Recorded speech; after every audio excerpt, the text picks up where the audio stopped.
Hello, friends and family and fans of Elvis here on Rare Elvis Photos.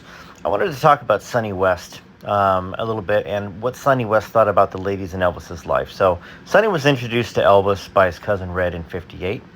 Sonny worked for Elvis from, I believe, around 1960 to '76. He was usually on the payroll, sometimes he wasn't. But he lived with Elvis throughout the movie years, Graceland, Hollywood, and on all the homes. And he was on every tour up to 1976. So both he and his wife Judy lived with Elvis and Priscilla at the Monteville address in the '70s. And Sonny was really a very close friend to Elvis.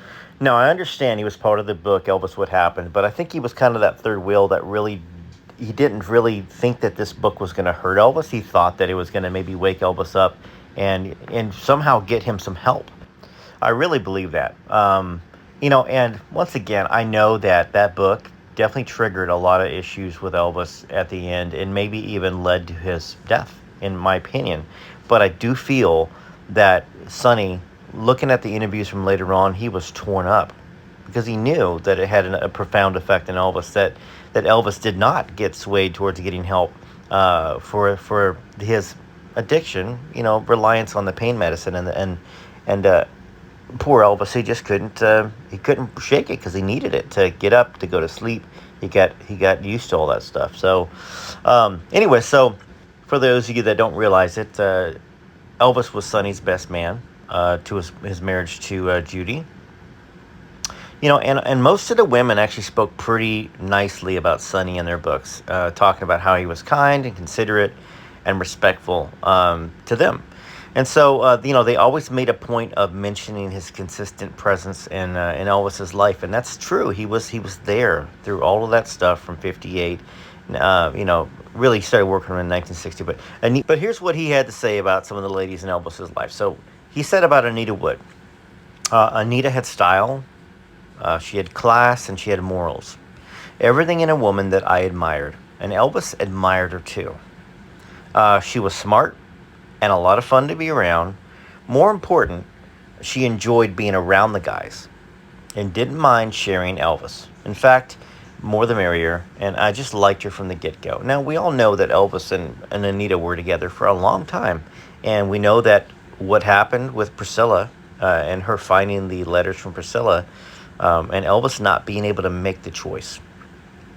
And that's a very profound moment in Elvis's life. The fact that he couldn't make the choice between Anita, who he had a loyalty to, and Priscilla, who he thought he had a connection to because of his mom's death and her being there to listen to all the sadness and sorrow that he spilled on her. And she took it. And and so what he said about Priscilla was this. So I've never had any doubt that Elvis loved Priscilla Babalu Babalu. I don't really know how to pronounce Boyu, I think it is. But to this day, I still have my doubts that he wanted to marry her, and after they were together for several years. And that makes some sense because we talk about that on this channel all the time. That we feel like he was forced to marry Priscilla, basically by a threat by the father-in-law or stepfather. So Sonny had doubts that he wanted to marry her after they were together for a couple of years. But when the time finally came, the old U.S. mail got a touch of what is commonly referred to as cold feet. So he confirms that too. Over the years, Priscilla has stated that she and Elvis rarely had any privacy due to the presence of the Memphis Mafia. Well, Sonny remembers the whole thing in a different way. Basically, he said that anytime Elvis wanted private time with a woman, all he had to say was, well, fellas, it's about that time. And that was our signal to disappear. What Priscilla never came to terms with was that Elvis chose to have us around. So, to me, that says a very telling statement. That Priscilla didn't accept Elvis for who Elvis was. That, and you're never going to have a healthy relationship or a lasting relationship unless you embrace who you're with. You don't just get to embrace the positive things. You embrace the things that maybe are not things that you love, but it's something that you understand, you can tolerate, you can deal with without trying to tell somebody to be different. So he had that telling thing to say about Anita Wood, that all the Memphis Mafia loved Anita, and that Anita was the perfect kind of woman that Sonny liked. Um, and then Priscilla, that certainly Elvis had love for Priscilla, but they were going to probably not get married because Elvis didn't want to get married to her. Now, next we talk about, excuse me here, it's allergy season. I apologize. Linda Thompson. So, Sonny says this. So, like Anne Margaret, Linda was not intimidated by the guys and never felt threatened by our presence. In fact, she embraced us, and we loved her in return. She was classy and erudite, yet down to earth and kind to everyone. So, Linda, she was with Elvis from 71 till 76. And yes, we know that Elvis and Priscilla didn't get divorced until 73, but we also know that Priscilla had brought the dance instructor she was having an affair with to the taping of the 68 comeback special. So she was already having an affair at that point in time. So that's 68. So yeah, Elvis was with Ann in 71. Sorry, not Ann. I'm sorry, Linda. I misspoke. So the next person we're going to talk about here that Sonny wanted to talk about was Anne Margaret. We called Anne Rusty, which was her character's name in the film, and also a reference to her beautiful and wild red mane of hair. Elvis called Anne Scooby and Bunny, although I'm at a loss to tell you why. Anne was secure enough about herself that she did not seem to mind vying for Elvis's attention. And I think she actually really liked us being around and being surrounded by the mafia and Elvis. So that is a very telling statement. Let's back up to the Anne called Elvis, Scooby, and Bunny. Now, guys, when they're not respectful to women and don't really care about a relationship, they will share details, intimate details. The fact that Sonny, who was a member of the Memphis Circle, didn't really know why Elvis called Anne Scooby and Bunny tells you that Elvis valued that relationship with Anne and probably kept it secret to himself. That was a very or else he would say, I'd call her, I think Thumper might have been, it might not have been Bunny, it might have been Thumper was her nickname, which in my mind, I can think maybe why he would call her Thumper. I don't know. I mean, once again, I'm just, Elvis didn't tell me. So let's go back here. So Elvis didn't really want the Memphis Mafia around that much all of a sudden. So Sonny said at that point in time, which is a very different experience than some of the other ladies had, was that Elvis spent a lot of private time with Anne. So Elvis was in tremendous spirits because he was in love with someone who appeared to be his physical and his spiritual equal. That's a very telling statement right there from Sonny, that Elvis felt that Anne was, in a sense, his soulmate. Not only was Anne beautiful and extremely talented, but she was also a wonderful lady. Sonny then went on to say, we were all just crazy about her. The electricity between them was instant. Already, he didn't talk a whole lot about Anita Wood. Didn't spend a ton of time talking about Priscilla, except for the fact that, there was no doubt there was some love there, but that Elvis didn't want to marry her, that he had cold feet, and that he had serious doubts. And when you got serious doubts, guess what? You are not rushing to the altar, are you? And that did not happen, certainly. He didn't rush to the altar. She came over in 1960, and they got married in 67, pretty much forced by the Colonel and by Priscilla's stepfather with that threat. Let's go back to Anne. So not only was Anne beautiful and extremely talented, but she was also a wonderful lady. We were all just crazy about her. The electricity between them was instant and could have easily lit up the unplugged Vegas Strip on Saturday night for several hours. So I think out of all, and we're not done yet, there's going to be some more ladies we're talking about, but so far, out of everybody that Sonny talked about, it was Anne Margaret. Anne Margaret was the one that not only did the Memphis Mafia love and respect, but Elvis thought so much of her that he actually cleared the Mafia out and wanted to be with her by himself. Didn't want them around, didn't need them around. You would think that they would be jealous of that and that Sonny wouldn't have liked her because of that. That's part of the reason why I feel like Sonny loved Elvis and was a true friend, because he's not making a big deal about this. He actually probably embraced it, and he probably has fond memories of that. That Elvis did have somebody um, that he didn't need everybody else around.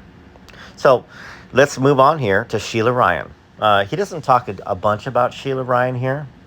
And we know Sheila Ryan was, I want to say she was, I think it was 74, 73 or 74, that Sheila Ryan was in Elvis's life.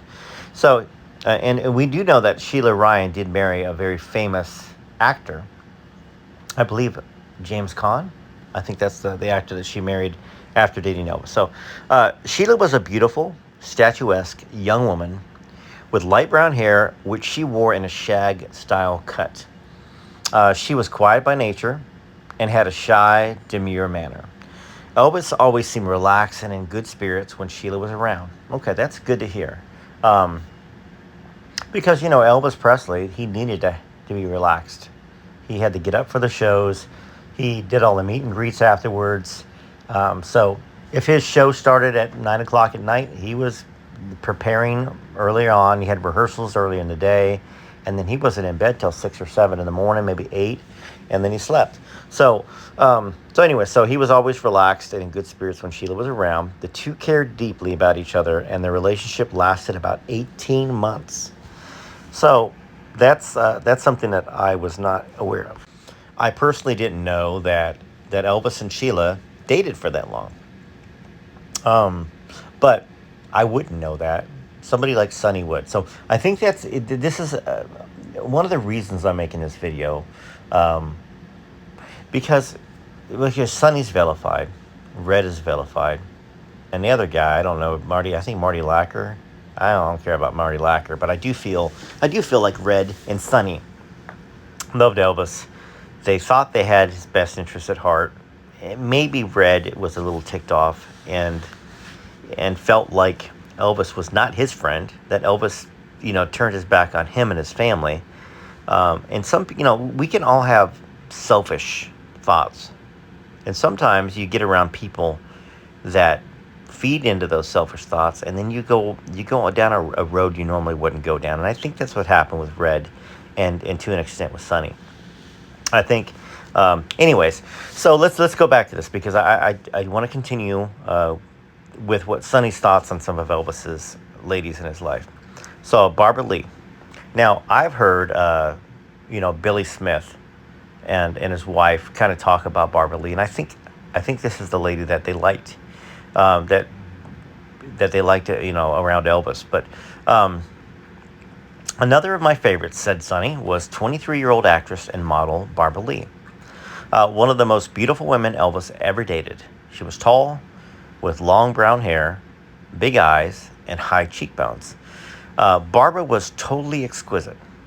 Now, Barbara was a starlet on the rise in Hollywood, and she was dating an MGM studio head, Jim Aubrey, known as the Smiling Cobra.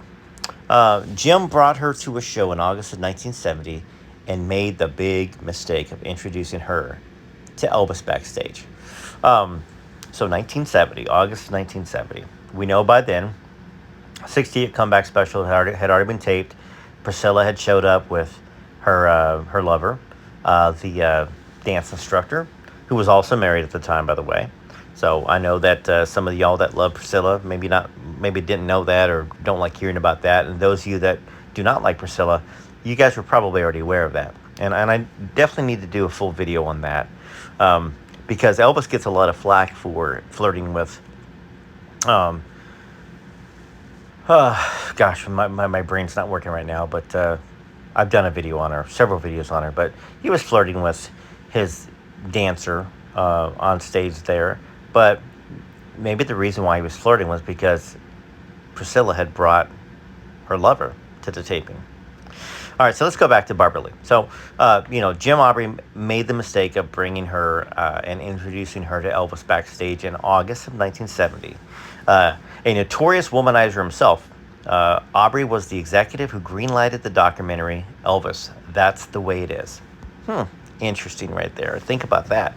Barbara Lee Jim Aubrey, the guy that greenlighted the documentary Elvis, That's the Way It Is. But he might as well have been the janitor once Elvis got a look at Barbara. Man, that's Venus sitting right down over there, he said. Elvis got Barbara to write her phone number on a piece of paper, and they began to get together whenever the opportunities arose. So, obviously, instant attraction. That's about all that Sonny had to say. So, she was beautiful, and that they spent a lot of time together.